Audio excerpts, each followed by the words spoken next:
This is Bonjour Chai, the Bon Jew, Bad Jew edition. I'm Avi Feingold in Montreal, and I'm here with Alana Zakon in Toronto and David Sklar in Calgary. We are your Frozen Chosen. On today's show, we speak to Professor David Koffman about the history of Jewish-Indigenous relations, and we'll have a wrap-up of 2021 in Jewish culture. But first, Alana, David, how are you guys doing? Decent. I am ready for the quote-unquote holidays, the Chagim.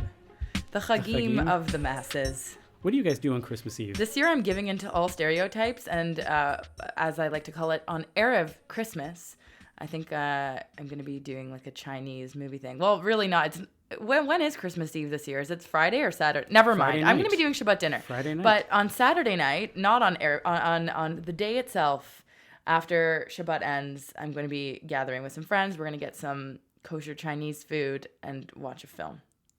Because why not? Wow. On Christmas Eve, I think I'm still working. I will be recreational therapy aiding where I work, and they've put me to work really as the dancing go-go boy at the senior citizen home itself. So they know. Whoa, talk about leaning into stereotypes. Ah, Mike, I know, but they know like I'm the more outgoing, gregarious RTA there. So they're like, David, you're an actor. David, go dance for all the old people itself. So that is my official job every Christmas party, because there's 4 different departments That's really in it. funny. And then they just make me go and dance, and all the old ladies just have a conniption. Do you bring out the gold lame? Do you bring out the gold lame hot pants, or is it like, do they have scrubs hot pants for working in that? Well, they wanted me to dress up as Santa Claus originally, and that did not work out in the end. I think I was a bit too thin for the Santa costume. But as even today, I will be heading off to work, and I will be dancing my tuchus off for all the old Altacockers. I always like when Christmas Eve and by extension New Year's Eve end up on a Friday night, because it's just so much less pressure and so much less so like, true. oh, what are you going to do? This and that. It's like, okay, great. We're going to have Shabbat dinner and that's it. And somebody asked, like, because we're having guests next week, and they were like, are you going to do Chinese food? And I was like, I don't know. It's a little stereotypical. Yeah, Maybe. I never don't did it know. growing up. I started incorporating that into my tradition in the last 2 years, just because I wanted to, and it felt appropriate. What do you both feel when people wish you Merry Christmas? Do you just say Merry Christmas? Do you respond, or do you say, oh, I don't celebrate? No, I mean, okay. Here's the thing. If someone knows me quite well and they know I'm a Jew, and they were to wish me a Merry, I meant someone who doesn't know you, like someone in a store or something like that. You know what? It's the season, and I just say thanks so much, or I wish them back. How do they, like, they don't know, and Hanukkah's over. No, I know. I'm just wondering. I think maybe when I was younger, I was trying to have this, like, I'm offended by this. Everyone should say happy holidays, right? And now I was just like, no, it's Christmas. Let's just accept it and stop being offended by it. Yeah, I did a whole segment about this on my Hyphen podcast with my Christian colleague, Stephen Backhouse, and which you should all listen to, because it's so wonderful. We have such great conversations about Judaism and Christianity. Hyphen, Jewish Living Lab on Apple, Spotify, or wherever you get your podcasts. It's really good. We should have a whole segment on it at some point in the future. But yeah, like, That was like really sneaky shameless come on, plug. why You not? should invite them on. Come on, how many times have you guys put in shameless plugs? Yeah, crossover Totally. episode. Yeah. I'm totally being facetious. So, yeah, I used to think that it was important to make this political point, not because of like, politics, but out of religion. It's like, I don't celebrate Christmas. I'm not a follower of Jesus. Don't wish me Merry Christmas. I'm like, there's no point. Like, I used to be that guy that I love how you become like a pompous British man when you're defending your because identity. every 22-year-old that is trying to stand on ceremony for these things is channeling the energy of a pompous British man. Okay. Like, I used to be that person when there were missionaries on the street corner handing out leaflets for Jews to believe in Jesus, and I would stop and I would engage with them and I would discuss and I would try to talk to them that they're wrong. And I'm like, there are better, more important things to do in life than to try to correct every mistaken notion that every human being has in this world. And it's not my role. It's not my job. I don't want to think about it to like deal with any of that. I think all they're really saying when they say Merry Christmas is, have a good one. Take it easy. Enjoy your day off. Relax. Oh, did you guys see this Bonker Balls video? I say Bonker Balls. I've never heard you say that before. Did you guys see this totally? I've never heard that. Okay. Did you see this video of this? It's like a 20-second clip on Twitter, and I'll post it on the Bonjour Chai Twitter or something, because I've only seen it on Twitter. Some guy is that they're at this Hasidic wedding, and that you can tell it's a Hasidic wedding because everybody's dressed in black and white with the big streimels and everything, and there's a big mechitza, and there's a mariachi band in the middle of the thing, and they're playing Feliz Navidad, and everybody is dancing and singing along. It's hysterical. That's kind of like when you see in Israel people use Christmas decorations on their sukkahs, where they just literally don't know. Exactly. Where it says Joyeux Noël, but they got it from some, country. Send the overstock to Israel. They'll use it in the sukkah. They're like, we don't know what this means, but it looks pretty. It's unbelievable. These Hasidim are sitting there and hilarious. clapping and waving to like Feliz Navidad. I need to It's see the first this. time they may have heard the song. It's so catchy. I wonder what it means. That's the Jewish Christian thing that we should be aspiring to. That's Jewish Christian dialogue right there.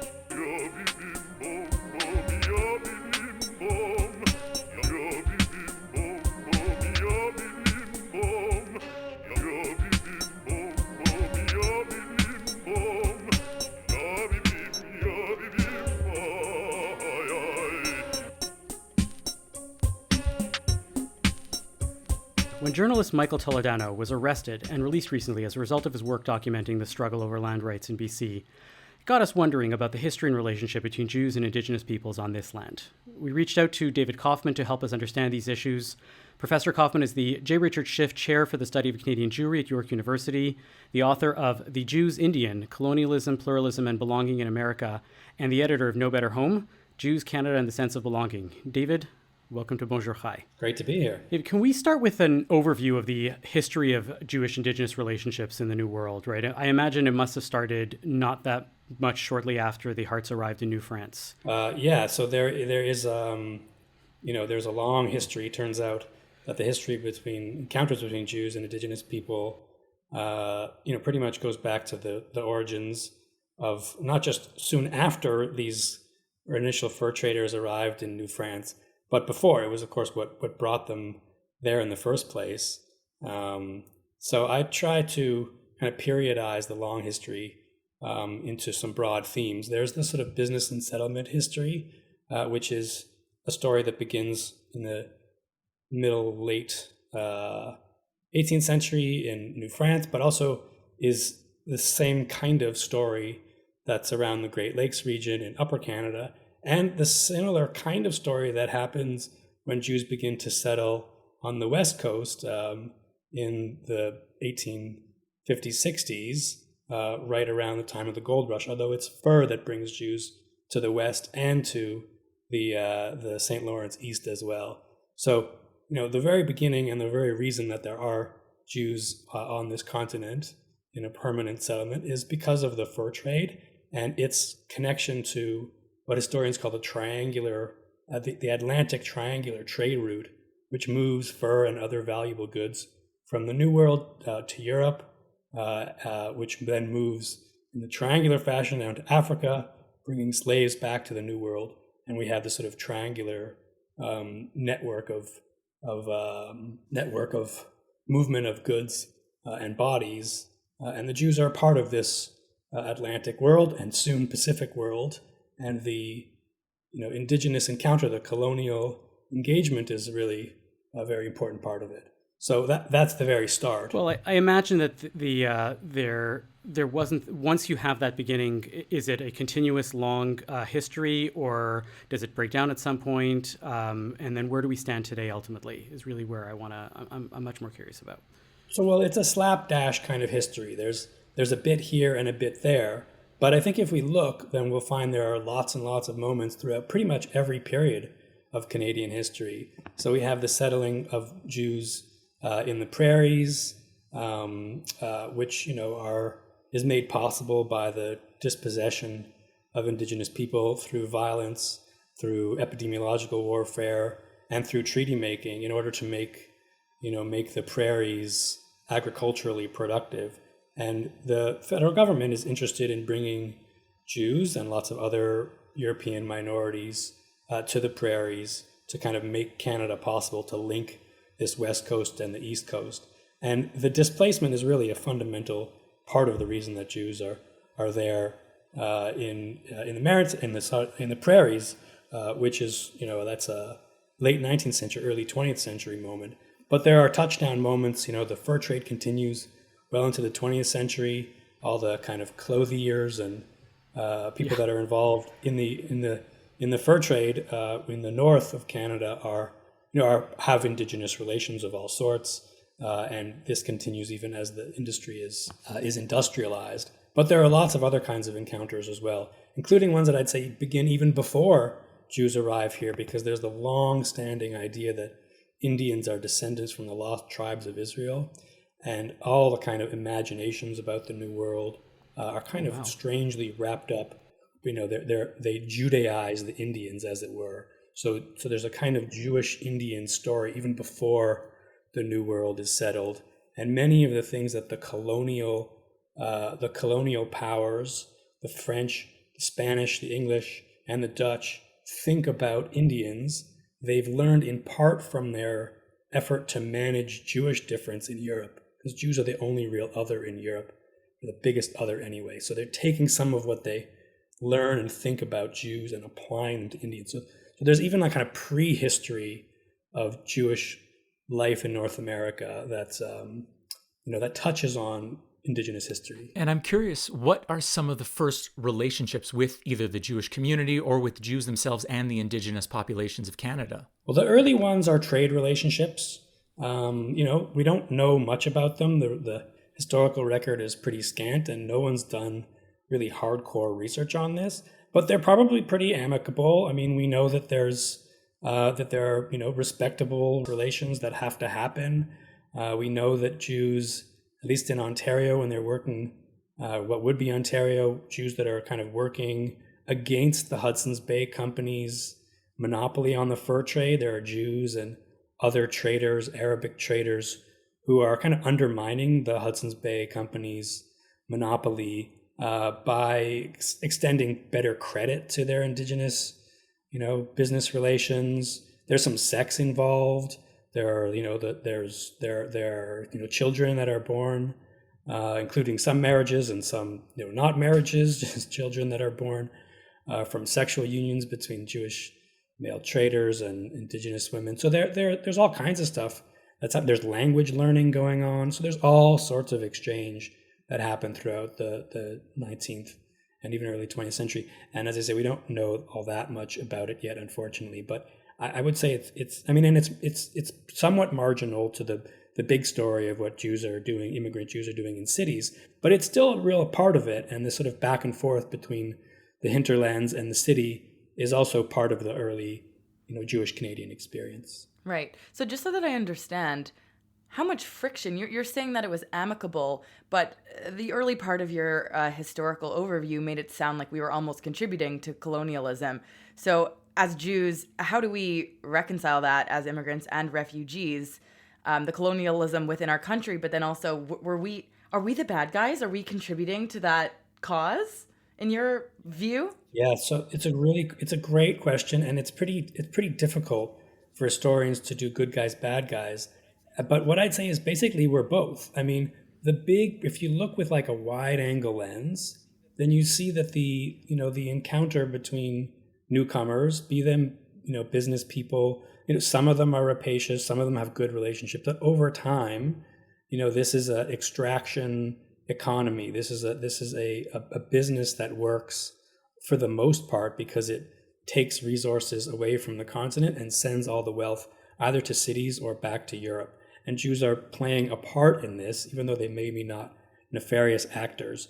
Then there's the fact that the other players that are involved, colonial administrators, missionaries, and the RCMP and other state actors are designing policies to contain and limit and challenge and in some cases eradicate Indigenous populations. And since the Jews are here as settlers, they are part of this overarching story of colonial dispossession. So in this sense, they're bad guys, as you put it. But if you look closely at the archives, and this, as I say, hasn't been done fully, you'll find lots of complex relationships between humans, and they're exchanging ideas and they're exchanging they're in negotiation for what they think is in their own best interests. And you see at this very telephoto level, they're maybe not bad guys exactly, but they're also part of a large process. When I did the research for the book that you mentioned up top, Avi, about Jewish encounters with Native Americans in the United States, I did, however, find plenty of examples of actual bad guy Jews, of Jews who were participated in vigilante violence, non-state sanctioned violence against indigenous populations in the States. The infamous two-gun Cohen. There were lots of them. There were lots of people that played, were really violent, sure. And murderous and scalping, and were very proud of what they did. They thought that this was part of the process of winning the West. And I don't have cases at hand for the Canada story, and there may be or there may not be. I haven't dug that deeply into this part of the archival record in Canada. We don't have to go violent. I mean, as recently as the 60s, we were very complicit in the 60 sweep, right? In 60 scoop, sorry, where and we had Nakuset on the show where she spoke about this. She goes, I remember being, on a reservation. I was old enough. And then when I came to Canada, when I came to Montreal, to Côte Saint-Luc, I was told to hide that, to say that I came from Israel. That's why I look different, and not to talk or think about that past. And so we were complicit in a lot of different places. Yeah. And that's at the level of families who adopted Indigenous children, who fostered Indigenous children. But it's also at an organizational level, because Jewish Child and Family Services was the ones that were sending them out. Yeah, at an institutional level. And so there's definitely a difficult part of that story. That's 80 years past this moment that I was talking about. But there are lots of in between moments as well. And I think from an Indigenous perspective, which is what I'm interested in, us just trying on and seeing what Jewish history looks like, as seen from this encounter. There may be some things that distinguish the Jewish experience from the non-Jewish settler experience, but overall, it's just clear that we're a part of this process, and that there have been, lots of heartening encounters as well, lots of good relationships. There's a long history of Jewish doctors and nurses, of lawyers, of economic uplift advocates. Of Jews who work for the province and the state, who are, really try to do good by First Nations. Sometimes that fails. Sometimes those people are limited by sort of their liberal perspectives and are not, really good enough allies. But they're trying, and there's a very long history of Jewish advocacy on behalf of First Nations and Inuit and Métis people. From the 60s through to the present as well. So there's, Alani asked about, good guys and bad guys. I say it's complicated, but there are lots of things to be proud of in this really complicated history, as well as lots of things to be, to feel itchy about, and for the Jewish community to think about what an entangled history means and what's to be done about it moving forward. I'm curious if you've noticed any kinds of changes within Jewish institutions, particularly maybe the Jewish educational system. I remember going to Jewish school my whole life, and Indigenous communities or any type of information on Indigenous culture was very scant to begin with, other than they were here and then we move on. So I got very little knowledge of what the Indigenous community... That's not a Jewish education problem. That's a Quebec school system problem. Just saying. Quite possibly. But I'm just wondering, has there been any kind of movement afoot within the Jewish education system to talk about Indigenous communities or Indigenous rights? Yeah, there have been massive movement on this. Massive movement. I'd say there was a watershed moment in at least how I describe Jewish Indigenous history in the early 2000s after the David Ahenekyu affair. So you may remember he was the head of the AFN, and he made some really gruesome anti-Semitic remarks. And he was stripped of his Order of Canada, and the organized Jewish community and the Jewish press was pretty anxious about why a First Nations leader would have been such an intense anti-Semite. And in the wake of the Henneque affair, there was a lot more effort that Canadian Jewish Congress and many provincial Jewish leaders had with trying to forge better ties with Indigenous communities and to think through their relationships. And then this process of kind of thinking through, Indigenous allyship or Indigenous connections at all was intensified hugely after the drop of the Truth and Reconciliation Commission. And obviously in the last couple of years, while the Canadian conversation has turned to colonialism and reconciliation and thinking through, rethinking Canadian history and taking Indigenous people and what they've been saying about their experience in this place seriously, has meant that there's been an order of huge magnitude of greater interest among Jews in thinking about what this means too. So I'm talking about, synagogue events, talks, film screenings, programs at schools, land acknowledgement debates and discussions about how and if to do this stuff.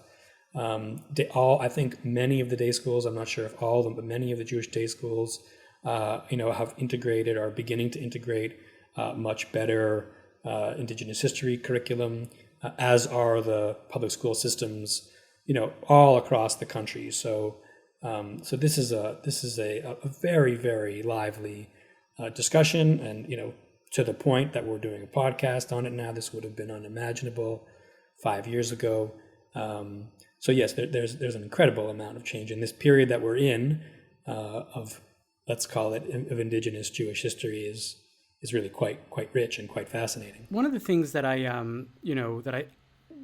that I've been thinking about with the what's going on with the Wet'suwet'en in BC is I kept seeing parallels between what's going on within the establishment Jewish community or the Jewish community in general and and what's going on with Native people in Canada, in that there seems to be leadership having one certain set of goals, and the population, the actual general population, as we would call the Amcha, the people, right, having a different set of goals, and then that exists within the Native population, or where they have, dealt with land rights in one way at the leadership level, and at the people's right level, there's a very different set of beliefs and understandings and realities, and that this exists to a certain extent in the Jewish community, that in some way, what we have an establishment Jewish community leadership that has a certain view towards Israel, let's say, towards anti-Semitism, and towards some of the big picture issues of the day within the Jewish community, but particularly with regards to Israel and Zionism, where that plurality of people, if not going to soon tip into a majority of people within the average, Jewish population, has a very different view of that. And I was wondering if you can either comment on that specifically, but I thought it was just to expand in general. What are the values, but also just as much the perils of comparing the two populations? Because it's very easy to compare populations because we're both others in different ways. There are advantages sometimes, but I'm sure that there are things that I'm not thinking about that can really not be good about thinking about these types of comparisons. Well, there's a lot to tease out in your question there, Avi. There's a lot there. Yeah, I know. One issue. So one thing there is about the sort of general characteristics, that there are real differences of opinion among Jewish and Indigenous communities. And it's true, like, we're complex peoples. We all have opinions. We're all thinking. We all have different set of stakes that they may not be called conservative or liberal, but we know that there's great differences of opinion about what's best for the community. And the people who have the most power don't necessarily speak for everyone. And this is a tussle that we're constantly engaged in. So just as we know this to be true about Canadian Jews, North American Jews, any diaspora Jewish community, with respect to Israel, but with respect to many, many other things, what's best for us, there's debate. There's likewise debate in every Indigenous community. So let's just be real about that. So yes, we're parallel in that sense. You brought up a thread about anti-Semitism and sort of Israel-Palestine debate. Just in terms of the perils of comparing, but the values and perils of comparisons. And I actually think that that's a very interesting thread, if we can pick up on that. So I think one of the interesting, there is an interesting tendency for Jews, at least especially in the last decade, to think through their parallels. How has the history of Jewish suffering and persecution paralleled the history of Indigenous persecution and suffering. There's some anxiety, of course, about talking about genocide. Do we use the term? Do we not use the term? What's the difference? What's the same? But there's definitely an interest in drawing out parallels. And even in your question, there was a little bit of an attempt to see parallels about leadership versus, the ordinary rank and file citizens who may have a difference of opinion than what the leaders present as the official kind of Jewish perspective or Indigenous perspective on issue X. And this is all interesting and true. And I guess the social psychologist in me likes to note that people want to see parallels and similarities in order to relate. And this is a Jewish effort to say, oh yeah, these Indigenous folks are just like Jewish folks, and we can understand what their aims are and what their suffering is, and we can be sympathetic, and we can get out of our own shells a little bit, and maybe do some good, which is of course a wonderful instinct. I also want to add that thinking about Indigenous relations and issues and how Indigenous life and history differs from Jewish life and history and experience is also really important and really instructive, because we are different in so many ways. We're human, of course, and we should always remember that. But we're different in so many ways that so many of the assumptions that we have about that we have as Jews about what's good about Canada and life in North America is just seen at such a radically different perspective from many Indigenous perspectives. And it's important to not forget to look for the differences and not just look to the parallels. That's great advice. I just want to go back to your comment before about empathy and how we maybe use our own backgrounds to understand and relate to Indigenous communities. So I'm curious what actually inspired you to focus on this in your career as a topic. Well, I was starting when I was applying to PhD programs. I have a background in anthropology, and I was initially planning on doing a PhD in anthropology that kind of put the Jewishness of all these pioneer anthropologists at the center of the story, that basically blended the history of anthropology with Jewish history, because I was very curious about the fact that many of the founding figures of kind of modern anthropology, what we think of as anthropology, Franz Boas, Edward Sapir, and many of their students were Jews. And these guys spent, and some women actually spent their careers working with different Indigenous communities in North America, and kind of talking about cultural relativism, explaining that the differences between people were to be accounted for by culture and not by biology or by character, or this sort of evolutionary ladder that cultures, there was no such thing as an evolutionary ladder, that cultures move from simple to more complex, and this is better or worse stuff. They were real cultural pluralists, and they were trying to teach North Americans in general that race was a bunk idea, and that they were hopeful that if people understood that there was no such thing as race, then there would be no such thing as racism. And clearly, if there was no such thing as racism, then there couldn't be anti-Semitism as well. And as it turns out, these anthropologists in their private papers had a lot to say about Jewish issues, and were, many of them anyway, spent a good deal of their kind of off-professional time helping advocate for Jewish life in North America, and spent their entire professional career and all their publication record talking about Indigenous people to non-Indigenous audiences. So I thought this was a really interesting situation of Jews as kind of cultural middlemen trying to, shift the dial. Trying to change the pulse of the conversation in North America about cultural difference, which would make space for Indigenous people and for Jews. Anyway, I was totally fascinated by this subject. It turns out to be one of the chapters in the book that I wrote. No anthropology department wanted to have me. Anthropology said, oh no, you really have to do field work and do this, not a kind of historical thing. And anthropology's kind of had a long, difficult path of tension with its Jewish question. What do we do with the fact that so many anthropologists were Jews? Anyway, I just signed up instead at a history department and did a and then, actually this David Ahenekue affair was kind of unfolding as I was starting this work. And I thought, oh, wow, there's this David Ahenekue situation unfolding in Canada. I was in the States doing my PhD, thinking about these American anthropologists. And then I thought, maybe I'll just pause here and try to cast a wider net and say, when did Jews and Indigenous people meet? What did those meetings look like? When, how? And I just started scouring the archives, looking for Indians in Jewish archives and looking for Jews in collections that have to do with, Indigenous life, and just amassed a massive number of interesting scraps from the historical record and tried to make sense of what this broad history looks like. To be fair, Jews are cultural middlemen in so many areas, right? You think about literature, you think about, we talked about the West Side Story on the show last week and how Jews were the cultural middlemen for Puerto Ricans in New York. That is one of the things that we often do.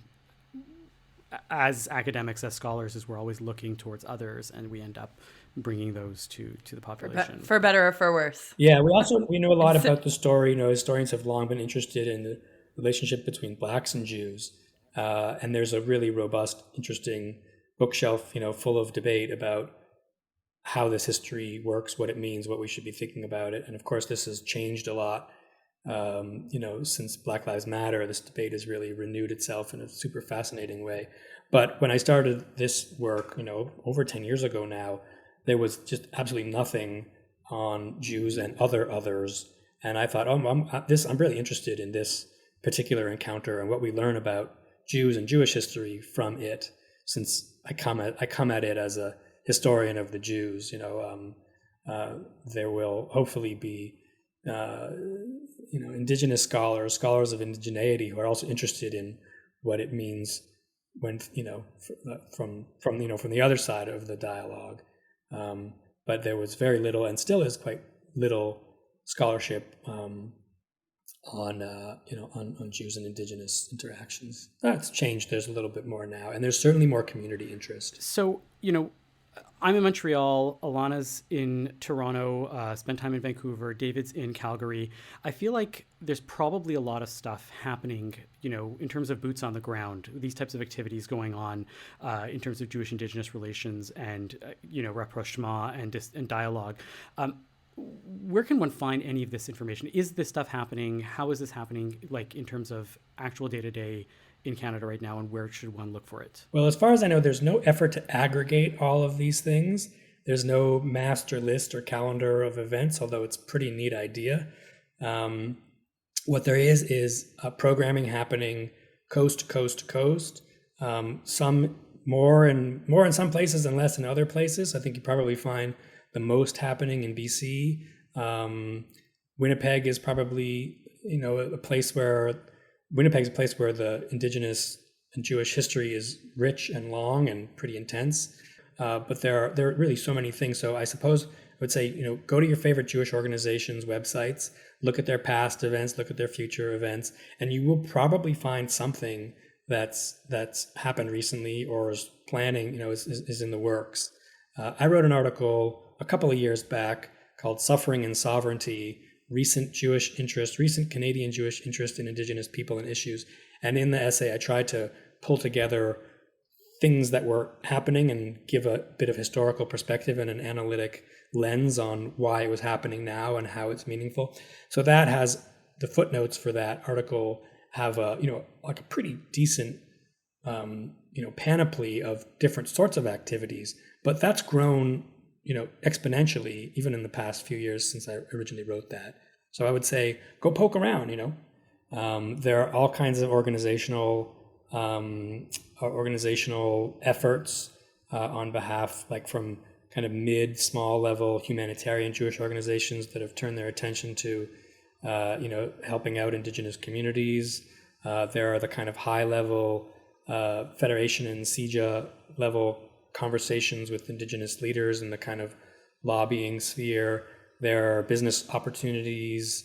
There are lots and lots of Jewish, advocates who are more or less explicitly Jewish about their work, or more or less explicit about their Jewish motivations in doing the work. There are religious organizations that are thinking about what a serious or interesting encounter with Indigenous, history and communities and religious leaders and elders, what that might teach Jewish congregants or students, so at schools and synagogues. There are creative, interesting artistic projects that are happening, dialogical projects, as well as projects from artists who identify as both Jewish and indigenous. One parent who are indigenous, one parent who's Jewish. Cuisine, filmmaking. There's a lot of residential school and Holocaust survival talks that are planning. That have been executed and planning or in the works as well. Both writing and oral. Some of this is some of this should be understood as Canadian Jews, engaging in the broad reconciliation project as Canadians, and some of it has a particularly Jewish lens, can be kind of mobilized for Jewish purposes, including some of it. Some of it is also allyship building around issues about political sovereignty, language revitalization, environmental practice, all around Israel, and what it means to sort of say that Jews are an indigenous people in the biblical land of Israel, and to make and try to produce a sense of allyship, both for the sake of the Jews and indigenous people here who are listening, and for other people who are witness to this, great Jewish debate and great debate about Jews, about the extent to which Jews are indigenous to the land of Israel or are colonists in that place, and all of the fraught anxieties that come with this kind of sovereignty question, and what it means to, produce allyships and connections and linkages and claims with indigenous people here. Yeah. I wanted to shout out a quick exhibit that I really enjoyed called They Didn't Know We Were Seeds. We can put the link in the show notes. It's a virtual exhibit. I don't know if you saw it, David, or any of the rest of you. It's paintings of Holocaust survivors and residential school survivors, and I found it really moving. It's the virtual gallery at the J through the Cultura Collective here in Toronto. I guess in terms of our last word itself, David, I just wanted to know maybe how, as Jews, as individual Jews, or as community Jews, sort of we can be a bit more effective allies in working with the indigenous community. What can we do that's either on the ground or taking some proactive steps? When I hear people, everyone asks these questions when I do like synagogue talks, or sometimes I have dialogues with indigenous leaders, and this question, of course, invariably gets asked. And interestingly, the indigenous response is usually, what can you do? What can you do, David? What can you do, Avi? What can you do, Alana? Like, what are you good at? What assets do you have? And how can you best use them in a way? And, if this means like giving away some of your philanthropic dollars to, more this year to indigenous causes, then which ones? There's lots out there. There's lots of things that I think might speak to you. They also say, and I would also agree, you should learn more indigenous history, particularly about the place where you live. And, just take it seriously. Like, let's have that be the start. And always remember that the indigenous people from past and present who are around are real people. They're just real people like us. And, and think about it with a kind of idiom of care and an idiom of compassion, as you would want all non-Jews to think about and know something about Jews, inside that same idiom of compassion. Excellent. Thank you so much, David Koffman. David Koffman is a professor at York University, the author of a couple of books. We'll put the links to the books in the show notes. You can find links to both of those in the show notes. And you can email us at bonjour@thecjn.ca to let us know what you thought, or join us in the Slack channel, the Frozen Chosen Slack channel, to keep the conversation going. David, thanks again so much. And I do hope that this is not the last time you're on Bonjour Chai. Thanks so much for having me. It was really fun talking to you guys.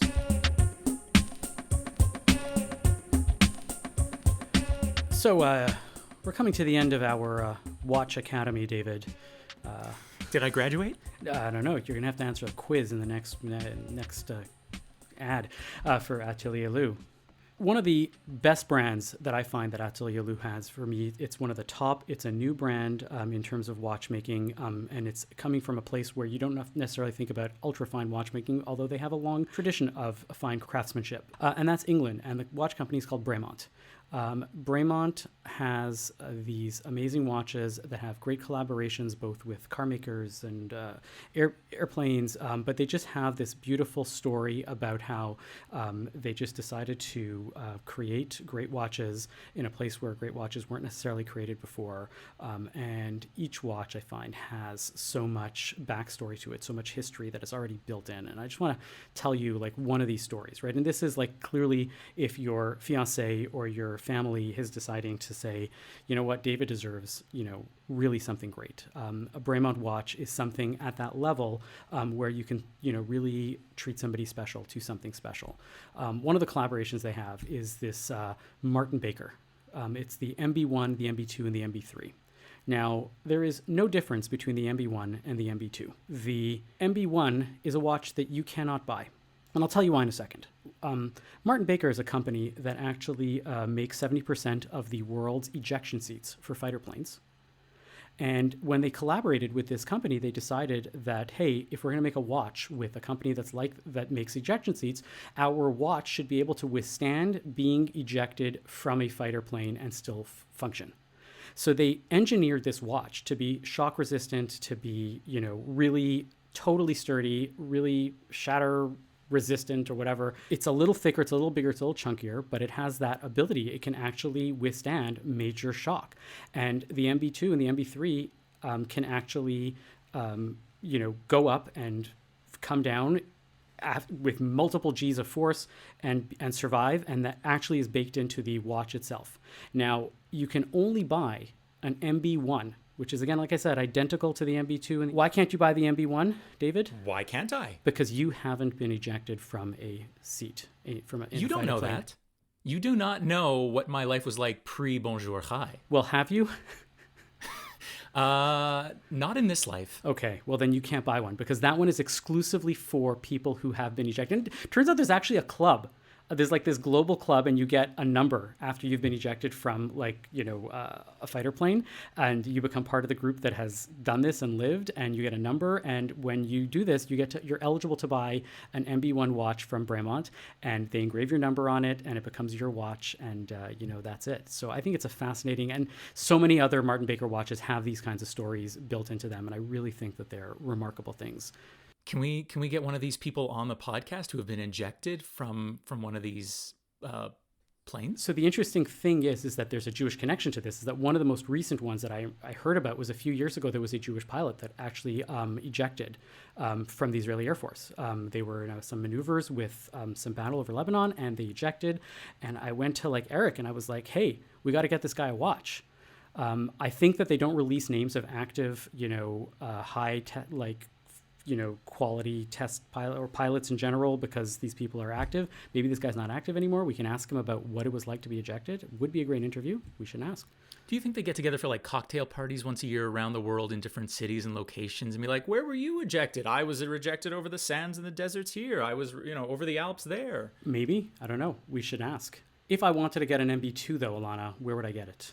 Well, you're in luck because our sponsor, Atelier Lou Bijouterie in Montreal, carries these watches. And if you are listening to the show, you can use the code BON18 at checkout for 10% off your order at atelierlou.com. And I can tell you it's not so easy to get 10% off a Bremont watch. They usually do not discount them. So go run and pick up a Bremont watch while you can, if you can.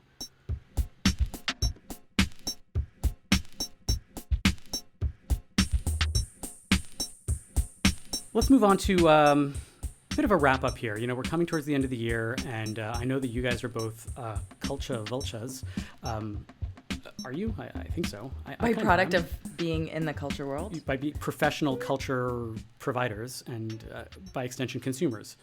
I try to avoid all culture at all times and just lock myself away down in the basement, jigsaw puzzling every night. So what kind of...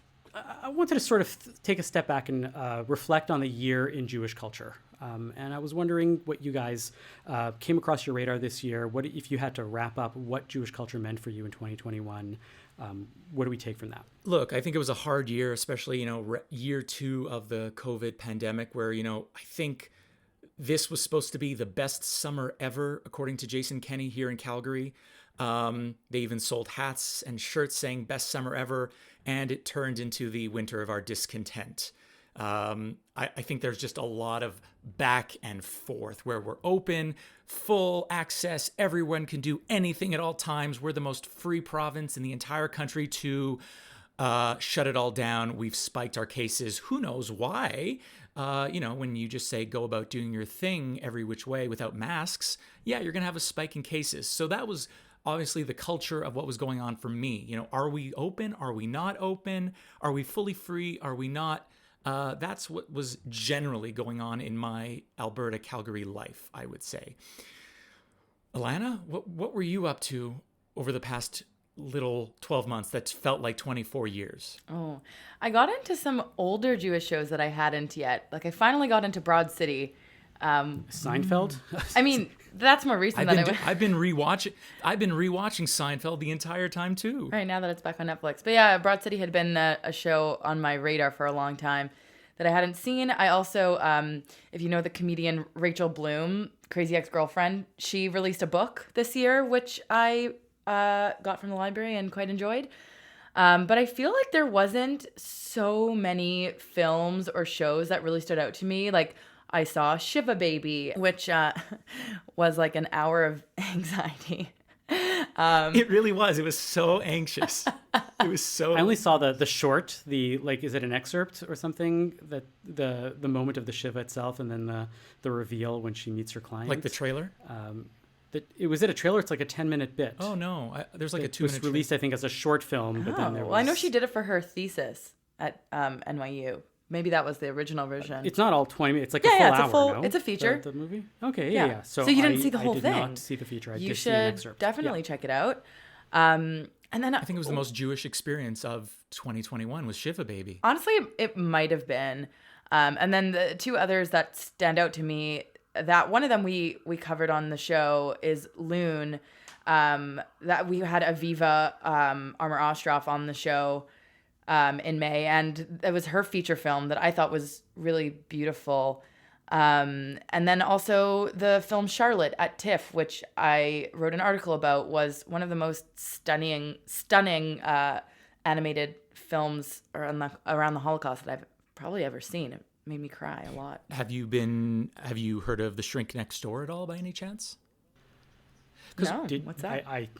Come on, hello. I spoke about it like 2 weeks ago on the show. I know you did. This is why I was bringing it I up. guess I was Will not Ferrell. paying We talked about Jew face. I guess I wasn't paying attention. We were talking about Jew face and whether Paul Rudd is a Jew, but whether Will Ferrell can play a Jew. I've been eating it up. I mean, he clearly can play a Jew. He was doing so good. So that was another thing. Just at the tail end of this year is The Shrink Next Door, and it was based on a podcast that I was listening to several months earlier itself. Fascinating story about manipulation, money, the schmata business in New York itself. I would really recommend checking The Shrink Next Door out on Apple Plus TV. It's interesting that you say that there was, first of all, when it comes to movies and TV, I think that this is the most Jewish year culturally in terms of film and TV, simply in that nobody went to the theater, nobody went to movies, which is very Jewish. It's like, I'll just wait till it comes out on video.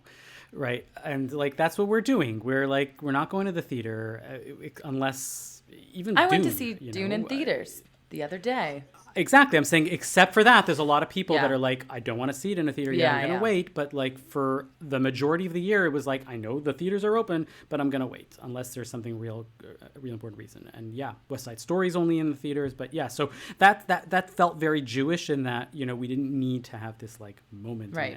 It's so Jewish culture to say, I'll wait till I get it in the library, and that's that. So, but the thing that I found remarkable in reflecting about my cultural absorption over the past 12 months is that I read a lot, and I read a lot of Jewish stuff. And as you said, not necessarily new, because there was a lot of new Jewish books and ideas and things. I was really struck, for example, this year by Hidden Heretics, which is a nonfiction book. It was more academic about the double lives of Hasidim online, the Hasidic Jews who are leading this double life where externally they are Hasidic to their community because they have communal reasons for being part of it, but online they basically talk about their doubts and their struggles and things like that. Ayala Fader, she's a professor at Fordham, I believe, and this is a really wonderful book, and a lot of other books that came out in terms of the nonfiction or great Jewish ideas. But one of the things that I'm always absorbing, and I'm always listening to music, and I couldn't think of a great Jewish musical moment that happened this year that was really original, and I think part of it is even going a few years back, in that we seem to be stagnating in terms of like good, original, interesting, innovative Jewish music. I had to go back to the early part of the year when Ishai Ribo, who is one of my great musical heroes, who's an Israeli singer. He's observant, but he doesn't always think about like super observant material. He sings in Hebrew, and he released a triple live album, and I was like, oh, that was a highlight of the year. And I was like, oh, but it was still a live album. It was not quite new material. And that the innovative sector, and I kept thinking, I remember at the beginning of last March when we were just locking down, I remember commenting to a friend and I said, just wait 6 months from now, everybody's going to have their shitty bedroom pop album from the quarantine, right? And the result is that there's a lot of great music happening right now. There's so much good music that has come out over the past year that I can really point out to. But in terms of specifically Jewish content, I really had a hard time going back and thinking about great Jewish music, although there's an uncountable number of Jewish books. So that's just, again, another meta way of thinking about where we are right now. We should ask our listeners in terms of any Jewish music out there that they can think of and recommend to the Bonjour Chai family itself. I would love to hear more innovative Jewish music. I'm voracious in terms of my musical appetite and all my cultural appetites. But you should let us know. I'm curious what you guys thought about your past year culturally. What books did you read that moved you, both positively or negatively? Movies, books, music. The one thing that let me finish that thought. Send it to us at bonjour@thecjn.ca. or put it in our Slack channel. And the way that you join the Slack channel is you send us an email and we will get you in to the Frozen Chosen. But one of the things that I did notice this year is that I absorbed a lot of visual art that was Jewish, whether online or Me not too, necessarily actually. in person. But there was a lot of great visual art that was coming across my radar, whether it was Maimonides' Nuts, which we had called out positively in Anachas earlier segment. Noah Baroness was another artist, a calligrapher that I just came across recently. A lot of great Jewish art that I was doing, because I think as I'm home and I wanted to fill up the walls, even though I have twice as much wall space, twice as much art as the wall space that I have, but we're rotating stuff, we're doing stuff. I got this really cool Hebrew Leonard Cohen poster this year, which was pretty awesome. It was from the documentary, the I'm Your Man documentary, which was like a part concert, part documentary, and it's this great portrait, and the whole lettering is in Hebrew, and I can't wait to put that one up. But yeah, send us more recommendations. We'd love to hear what you thought. We'd love to hear your year in culture. bonjour@thecjn.ca.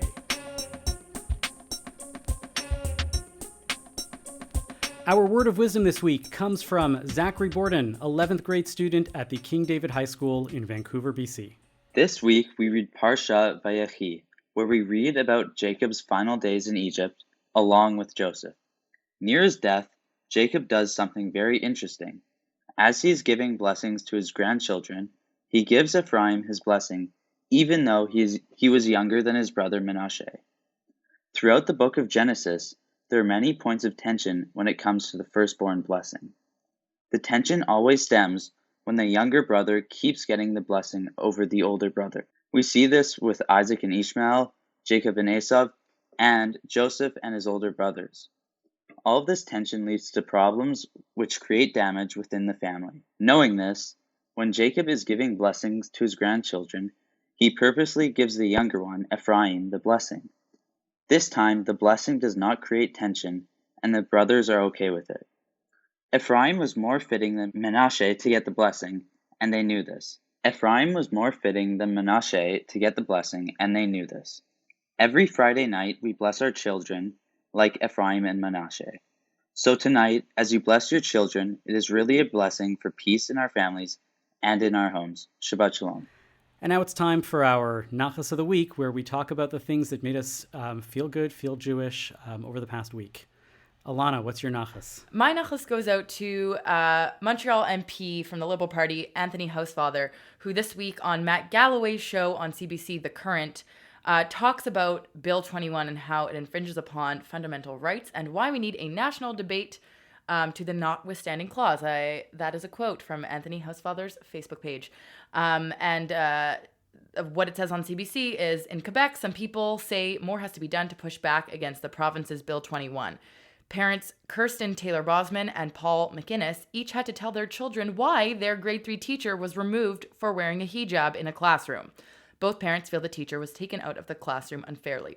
So I am very proud to have someone like Anthony Housefather in the community and speaking up for minority groups and for rights, and I think he's doing a lot of good. Can I just add on by that? I remember when the pandemic started itself, and I think a lot of people were very nervous about financial difficulties that they were going to experience, and a union I'm involved with said, email your MPs. I emailed my MP here in Calgary, never ever got a response back from him at all. I emailed Anthony Housefather. Within 24 hours, he responded to a personalized email, messaged me. So I just think, yeah, thanks for at least getting back to me, even though you're not my official MP anymore. I love that a lot. David, what's your nachas? So my nachas for the week is on the past weekend, Achvat Amim, the program I spent 6 months in Israel with, sort of had a 7-year anniversary celebration. They were discussing what's been going on the ground in Jerusalem and in Israel and in the Palestinian territories itself. I was the first cohort way back in 2014. At that time, there were just 6 of us. And now 7 years later, there are over 100 past participants. It was really great to meet a bunch of people who I'd never met before, some people who I knew from the time I was there. And it's just wonderful to see how this organization has grown and is expanding and has a lot of plans for the next 7 years in the future. David, can you remind us what the organization is? So Achvat Amim, and what that means is it's called Solidarity of Nations. It's a bit of a grassroots organization that used to be part of Masa Israel that works with Israeli and Palestinians on the ground. When I was there, I worked with the school hand in hand, teaching English and drama to both Israeli and Palestinian kids who learn together and go to school together. That's just one part of the organization. I visited one of those schools. It's remarkable. It is so remarkable. Unfortunately, the school I was working at got firebombed about 2 years after I was there itself by a right-wing extremist, an Israeli right-wing extremist. But they rallied and came back together. So they just do a lot of different things on the ground to talk about some of the uncomfortable truths that we in the Jewish community sometimes don't want to address. Excellent. My nachas this week is I'd like to talk about Rabbi Moshe Baron. Rabbi Moshe Baron first came into my life as a NCSYer when I was a young advisor, so we really didn't have that much of an age difference. He became more observant because of NCSY. He ultimately ended up becoming my study partner in rabbinical school when we were studying for the rabbinate here in Montreal at Yeshivat Noam HaTorah, which was a cohort of one. And not a cohort of one, it was one cohort of students over several years where we learned with Rabbi Joshua Schmidman. And he inevitably ended up the person that I studied the most with, my chavruta. And we didn't always stay in touch after I left Montreal, but I always knew he was there. I had a lot of fond memories of him. One of the sweetest, nicest men that I ever knew. And Rabbi Moshe Baron passed away this week in Israel from COVID. And it was really a moment to reflect, not on the sadness of his passing, but on the joy that he brought into everybody else's life, and especially into mine. He was a great man, and I will always remember him as a great study partner and a great Jew. So that is my nachas, is remembering those moments.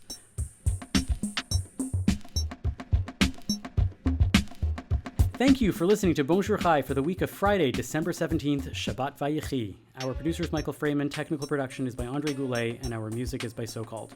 We are a project of the Jewish Living Lab and are distributed by the CJN Podcast Network. You can listen to all our past episodes on our new page at thecjn.ca/bonjour, and you can subscribe to the podcast and automatically receive all episodes on Apple, Spotify, or wherever you get your podcasts. As always, you can email us with comments at bonjour@thecjn.ca. I'm Avi Feingold. I'm Ilana Zakon. And I'm David Sklar.